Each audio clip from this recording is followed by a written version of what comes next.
അന്ന് തൻ്റെ വരനെ റെയിൽവേ സ്റ്റേഷനിൽ നിന്നും പിക്ക് ചെയ്യാൻ വേണ്ടിയിട്ടായിരുന്നു ആൻഡ്രിയ കെറ്റ്സ് തൻ്റെ കാറിൽ യാത്ര തുടങ്ങിയത്. മൂർ പാർക്ക് മെട്രോ ലിങ്ക് സ്റ്റേഷനിൽ അദ്ദേഹം എത്തുമെന്നും അവിടെ നിന്നും അദ്ദേഹത്തെ പിക്ക് ചെയ്യണമെന്നുമായിരുന്നു ആൻഡ്രിയയുടെ ആഗ്രഹം. അയാൾക്ക് ഏറ്റവും ഇഷ്ടപ്പെട്ട ചുവപ്പ് വർണ്ണത്തിലുള്ള വസ്ത്രമായിരുന്നു അവൾ ധരിച്ചിരുന്നത്. കാറിൽ അവരുടെ പ്രണയാർദ്രമായ ഓർമ്മകൾ നിറഞ്ഞ പാട്ടുകളും പ്ലേ ചെയ്തിരുന്നു. പെട്ടെന്നാണ് ആ റേഡിയോയിലൊരു വാർത്ത അവളുടെ ശ്രദ്ധയിൽപ്പെട്ടത്. അതൊരു ട്രെയിൻ അപകടത്തെക്കുറിച്ചായിരുന്നു. ആ വാർത്ത അവളെ ഭയപ്പെടുത്തി. കാരണം ഒരുപാട് പേർക്ക് മരണം സമ്മാനിച്ച ആ അപകടം സംഭവിച്ചത് ചാൾസ് വരുന്ന ട്രെയിനിനായിരുന്നു. ചാൾസിന് എന്തെങ്കിലും സംഭവിച്ചിട്ടുണ്ടാകുമോ എന്ന ഭയം അവളെ അലട്ടിയിരുന്നു. അവൾ ആദ്യം ചെയ്തത് അവളുടെ ബാഗിൽ നിന്നും ഫോൺ കണ്ടെത്തുകയായിരുന്നു. ആ ഫോണിൽ അവൾ കണ്ടത് 35ഓളം മിസ്ഡ് കോളുകളായിരുന്നു. അതെല്ലാം ചാൾസിൻ്റെ നമ്പറിൽ നിന്നും. നിങ്ങളായിരുന്നുവെങ്കിൽ എന്ത് ചെയ്യുമായിരുന്നു? അതായത് വിവാഹം പറഞ്ഞുറപ്പിച്ച ഒരു വ്യക്തിയെ പിക്ക് ചെയ്യാൻ വേണ്ടി റെയിൽവേ സ്റ്റേഷനിലേക്ക് ചെല്ലുന്നു. അതേ ട്രെയിനിൻ്റെ അപകട വാർത്ത പോകും വഴി കേൾക്കുന്നു. അതൊരു വശത്ത്.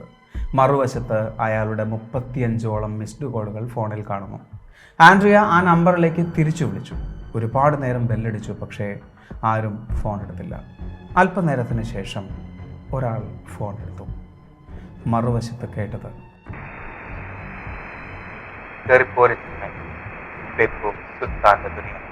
അപകടം സംഭവിച്ച് ഏതാനും മണിക്കൂറുകൾക്ക് ശേഷമാണ് ചാൾസിൻ്റെ മിസ്ഡ് കോളുകൾ ആൻഡ്രിയയുടെ ഫോണിലേക്ക് വന്നത് എന്ന് ആൻഡ്രിയയ്ക്ക് മനസ്സിലായി. അതുകൊണ്ട് തന്നെ അപകട സ്ഥലത്ത് ജീവന് ഒരപായവും സംഭവിക്കാതെയാണ് ചാൾസ് നിലനിൽക്കുന്നത് എന്ന് ആൻഡ്രിയ തിരിച്ചറിഞ്ഞു. ഏറ്റവും അത്ഭുതപ്പെടുത്തിയ മറ്റൊരു കാര്യം, പല സുഹൃത്തുക്കളെയും വിളിച്ചപ്പോൾ ആൻഡ്രിയ മനസ്സിലാക്കിയ ഒന്നാണ്. അതായത് അവരുടെ മ്യൂച്വൽ സുഹൃത്തുക്കളിൽ പലരിലേക്കും ചാൾസിൻ്റെ നമ്പറിൽ നിന്നും കോൾ വന്നിരുന്നു. അതിലൂടെ അവർ ഒന്നുറപ്പിച്ചു, അപകടത്തിൽ ചാൾസ് മരണപ്പെട്ടിട്ടില്ല.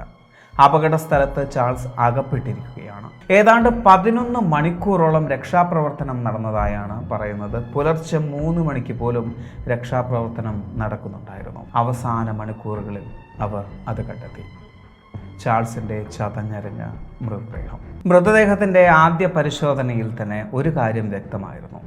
അപകടത്തിൻ്റെ ആഘാതത്തിൽ ഏതാനും മിനിറ്റുകൾക്കുള്ളിൽ തന്നെ ചാൾസ് മരണപ്പെട്ടിരുന്നു. അയാളുടെ ചതഞ്ഞരഞ്ഞ ശരീരം സൂചിപ്പിക്കുന്നത് അങ്ങനെ തന്നെയാണ്. അപകടത്തിന് ശേഷം മണിക്കൂറുകൾ അയാൾ ജീവിച്ചിരുന്നു എന്നത് ഒരിക്കലും വിശ്വസിക്കാൻ സാധിക്കാത്ത ഒന്നായിരുന്നു. അങ്ങനെയെങ്കിൽ ഏതാനും മണിക്കൂറുകൾക്ക് മുമ്പ് വരെ ചാൾസ് എങ്ങനെയാണ് തൻ്റെ വധുവിനെയും സുഹൃത്തുക്കളെയും വിളിച്ചുകൊണ്ടിരുന്നത്?